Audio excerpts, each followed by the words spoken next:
हर हर महादेव, जय शिव शंकर। मेरे भक्ति सागर 1260 राधे चैनल में आप सभी भक्तों का स्वागत है। आप सभी भक्तों पर भोले बाबा माँ पार्वती की कृपा बनी रहे। सोमवार व्रत कथा, इसे पूरा सुनना भक्त, ज़्यादा से ज़्यादा शेयर करना, लाइक सब्सक्राइब ज़रूर करना, कमेंट में हर हर महादेव ज़रूर लिखना। जय शिव शंकर। सोमवार व्रत कथा। एक साहूकार बहुत धनवान था। उसको धन आदि किसी बात की कोई कमी नहीं थी, परंतु पुत्र न होने के कारण वह अत्यंत दुखी रहता था। वह ऐसी चिंता में रात दिन रहता था और इसलिए वह पुत्र प्राप्ति के लिए प्रति सोमवार को शिव जी का व्रत और पूजन किया करता था। सायंकाल को शिव जी के मंदिर में जाकर दीपक जलाया करता था। इसके इस भक्त भाव को देखकर एक समय श्री पार्वती जी ने शिव जी महाराज से कहा कि हे महाराज, ये साहूकार आपका अनन्य भक्त है और सदैव आपका व्रत और पूजन बड़ी श्रद्धा से करता है, अतः इसकी मनोकामना पूर्ण करनी चाहिए। शिव जी ने कहा कि पार्वती जी, ये संसार कर्म क्षेत्र है। जैसे किसान खेत में बीज बोता है वैसा ही फल काटता है, उसी तरह इस संसार में जो जैसा कर्म करते हैं वैसा ही फल भागते हैं। पार्वती जी ने अत्यंत आग्रह से कहा कि महाराज, जब ये आपका ऐसा भक्त है और यदि इसको किसी प्रकार का दुख है तो इसको अवश्य दूर करना चाहिए, क्योंकि आप तो सदैव अपने भक्तों पर दया करते हैं, उनके दुखों को दूर करते हैं। यदि आप ऐसा नहीं करेंगे तो मनुष्य क्यों कर आपकी पूजा व्रत पूजन करेंगे। पार्वती जी ने ऐसा आग्रह देख शिव जी महाराज प्रसन्न होकर कहने लगे, हे पार्वती, इसके कोई पुत्र नहीं है। इसी पुत्र चिंता में ये बहुत दुखी रहता है। इसके भाग में पुत्र न होने पर भी मैं इसको पुत्र की प्राप्ति का वर देता हूँ, परंतु वह पुत्र केवल 12 वर्ष तक ही जीवित रहेगा। इसके पश्चात वह मृत को प्राप्त होगा। इससे अधिक मैं और कुछ इसके लिए नहीं कर सकता। ये सब बात साहूकार सुन रहा था। इससे उसको न कुछ प्रसन्नता हुई और न कुछ दुख हुआ। वह पूर्वतः वैसे ही शिव जी महाराज का सोमवार का व्रत और पूजन करता आ रहा। कुछ समय व्यतीत हो जाने पर साहूकार की स्त्री गर्भवती हुई और 10वें महीने में उसके गर्भ में अति सुंदर पुत्र की प्राप्ति हुई। साहूकार के घर में बहुत खुशी मनाई गई, परंतु साहूकार ने उसको केवल 12 वर्ष की आयु जानकर अधिक प्रसन्नता प्रकट नहीं की और न किसी को भेद बताया। जब वह 9 वर्ष का हो गया तो उस बालक की माता ने उसके पिता से उसके विवाह आदि के लिए कहा, परंतु वह साहूकार कहने लगा, मैं अभी इसका विवाह नहीं करूँगा और काशी जी पढ़ने भेजूँगा। फिर उस साहूकार ने अपने साले अर्थात बालक के मामा को बुलाया।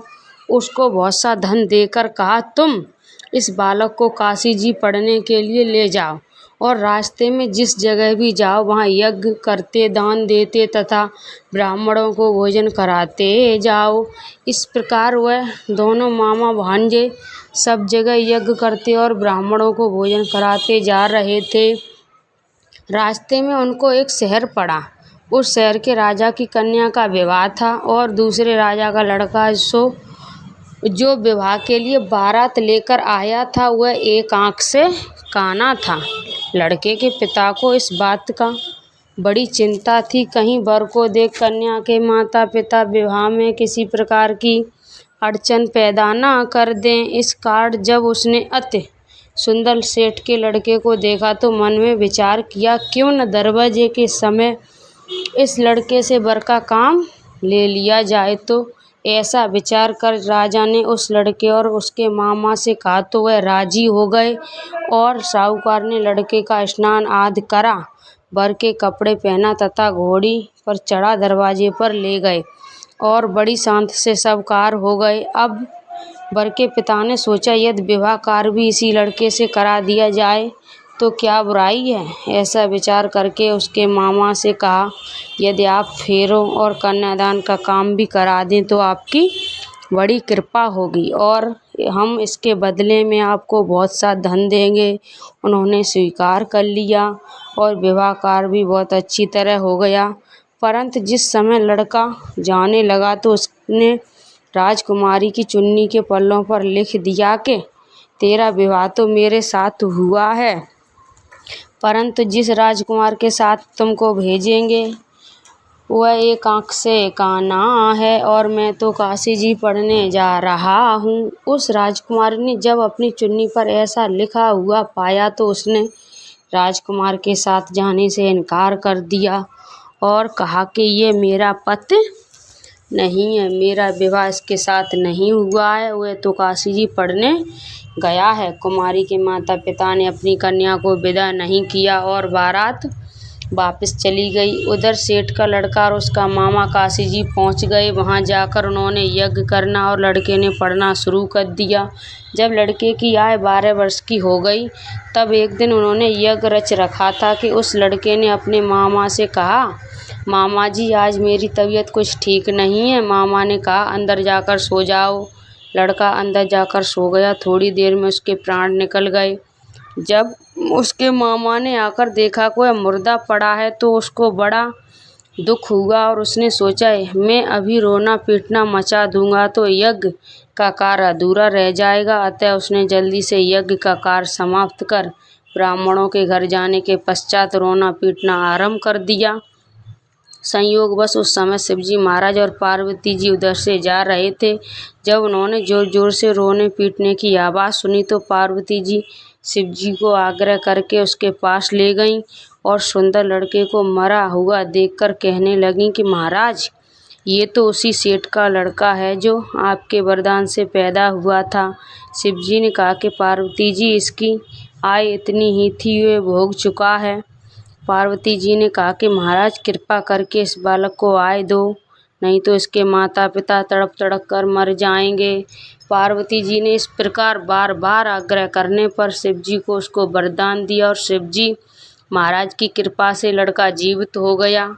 शिव पार्वती कैलाश चले गए। तब वह लड़का और उसका मामा उसी प्रकार यज्ञ करते हुए अपने घर की तरफ चल पड़े और रास्ते में उसी शहर में आए जहाँ पर उस लड़के का विवाह हुआ था। वहाँ पर आकर जब उन्होंने यज्ञ आरंभ कर दिया तो उस लड़के के ससुर ने उसको पहचान लिया और महल में लाकर उसकी बड़ी खातिर की, साथ ही बहुत सारा धन और दासियों सहित बड़े आदर और सत्कार के साथ अपनी लड़की को जमाई को विदा किया।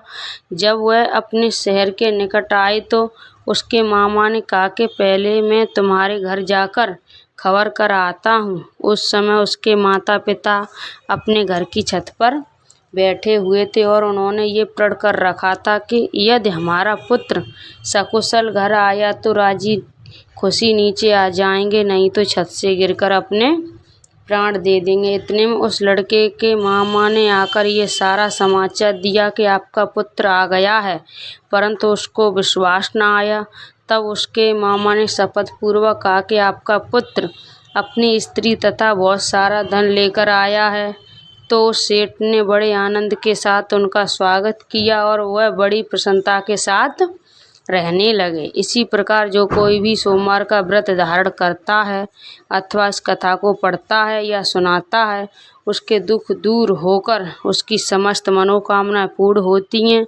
इससे लोक में नाना प्रकार के सुख भोग कर अंत में सदा शिव के लोक की प्राप्ति हुआ करती है। बोलिए भोलेनाथ की जय। माता पार्वती की जय। हर हर महादेव। जय जय शिव शंकर। भोले बाबा की आरती। जय शिव ओमकारा, हरे शिव ओमकारा, ब्रह्मा विष्णु सदा शिव, हरे धांगड़ी धारा।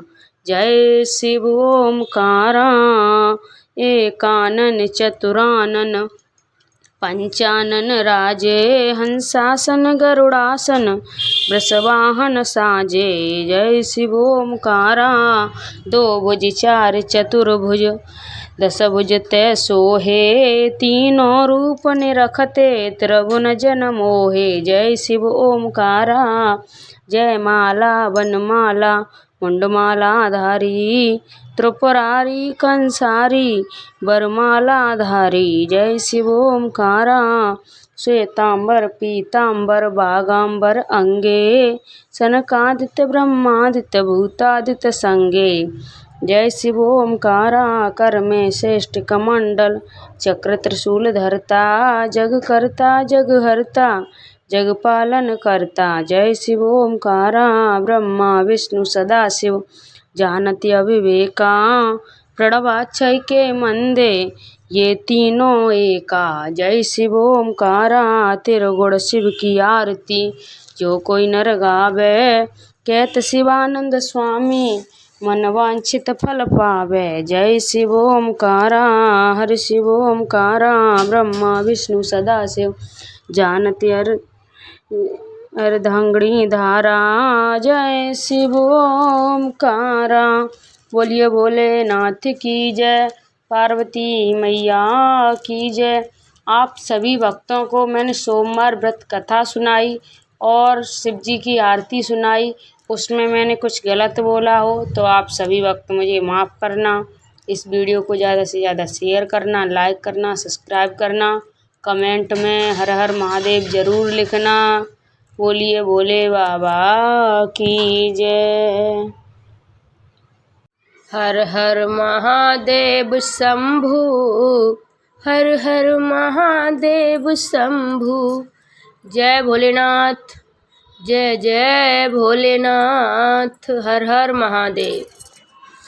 ओम नमः शिवाय ओम नमः शिवाय हर हर भोले नमः शिवाय। ओम नमः शिवाय ओम नमः शिवाय हर हर भोले नमः शिवाय। ओम नमः शिवाय ओम नमः शिवाय हर हर भोले नमः शिवाय। ओम नमः शिवाय।